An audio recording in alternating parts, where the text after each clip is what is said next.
Hello everybody. Now, today we are going to be looking at a video by Twang and Ben, Medieval Warhammer versus Modern Body Armor, Level 3A Soft Panel. Now, the reason I decided to even bring this up in the first place was because of the misinformation spread in this video, really. And you can comment below if I'm wrong at any point in this video about really anything. About really anything that I say in here. But I just found some things that I thought would be wrong with it. I'm trying to learn historical stuff myself about weapons and weaponry, but anyways, I digress. In a twang and bang.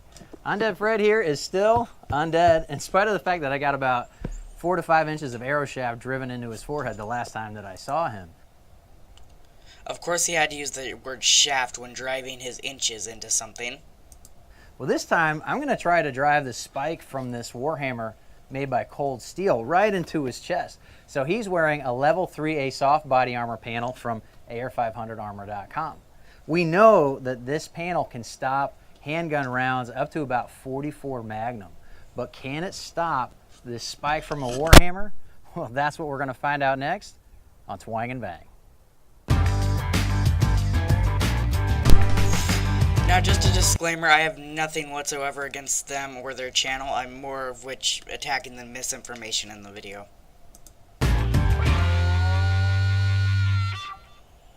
Cold Steel does an excellent job of making practical reproductions of medieval weapons like this Warhammer. It not only has the plates that are authentic to the time that hold the head in place on the shaft while still allowing you to change out the shaft if you need to. The hammer face is designed this way for... Could just be me being immature, but come on, stop using the word shaft. Just saying. Particular reason I'm going to get into in a different video. Today we're going to use the spike end, and that spike... Now my question is, why is he using a spike against body armor when to get past the armor with a warhammer or mace, you would use the blunt end to dent the armor, or in this case, try to shatter it because ceramic more shatters, but anyways. So why would he use the spike? The spike was more for creases in the armor, or possibly even for the armor itself, but I guess that's not as bad as the other things you're going to see. Has that edged shape for a reason. It allows it to punch through plate armor in a very particular way. I'm going to use this aluminum can to show you what I'm talking about. Yes, use an aluminum can to show you how reinforced steel armors from the 16th century worked. From the outside, that looks just like a hole, but I'm going to cut this piece out and we're going to look at it from the back side. That's going to show you why the spike is shaped the way it is.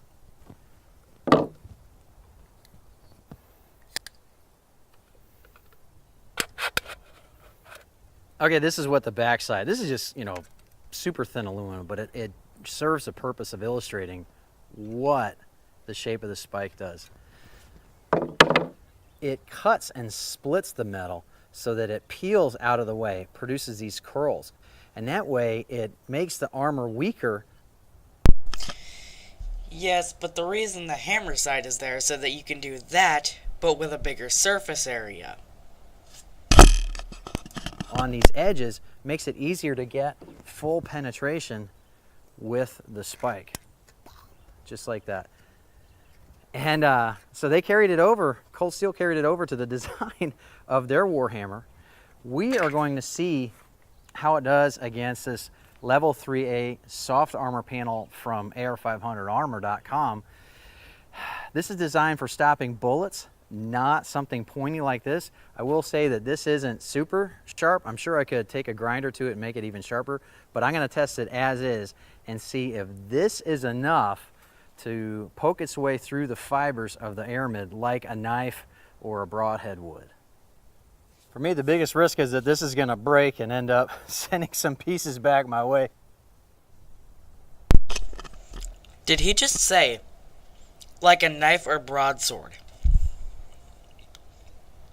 Now, The reason warhammers were made was to damage armor. Broadswords, no matter how sharp, weren't able to pierce armors.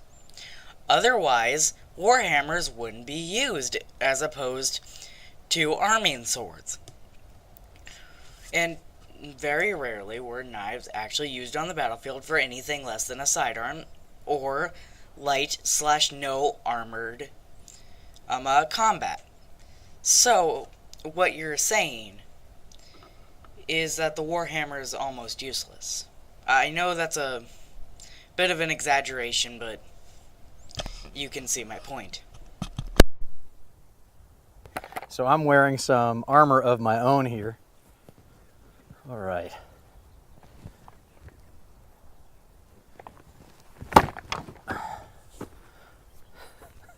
That bounced right off.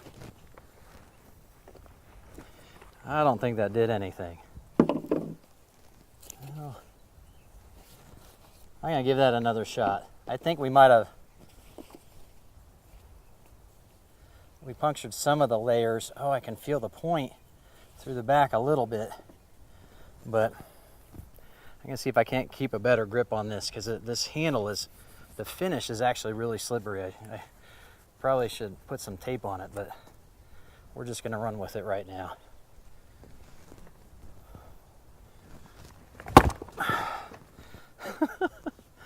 That's what I'm gonna be able to do.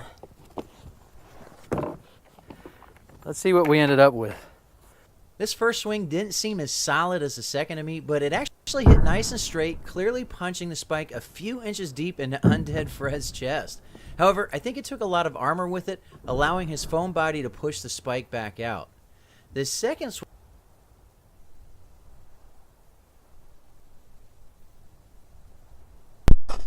Sorry about that. You demonstrated how it was supposed to go in, puncture, but you never really said anything about anything else afterwards, so, you never specified whether it was supposed to come out or not.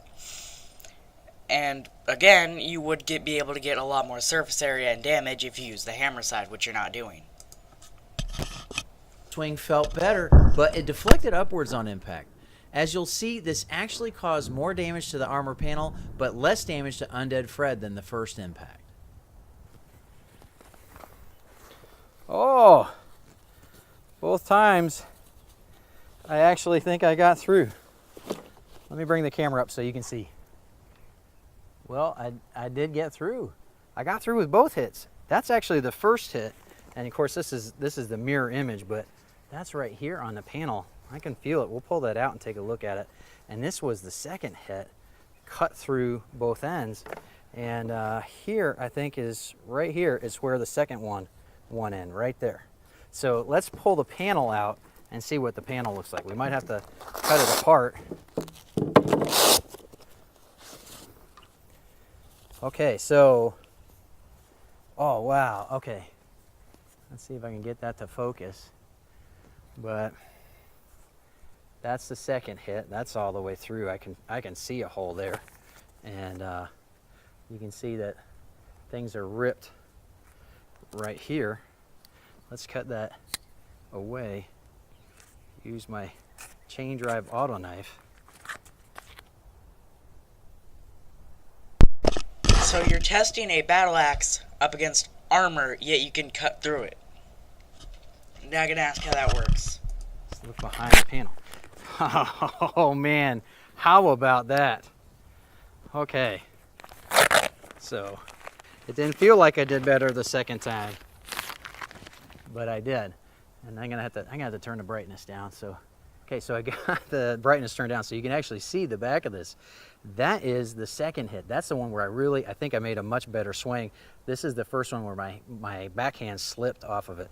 But this is layers, so but you can see right there, I made it all the way through, and I felt it bounce in him and out of him, and it left a hole in the chest. And that means that's a really bad day for anybody wearing level 3A soft armor going up against somebody swinging a warhammer. And so I'm actually even more impressed than I was at how this thing is designed, given that it was designed centuries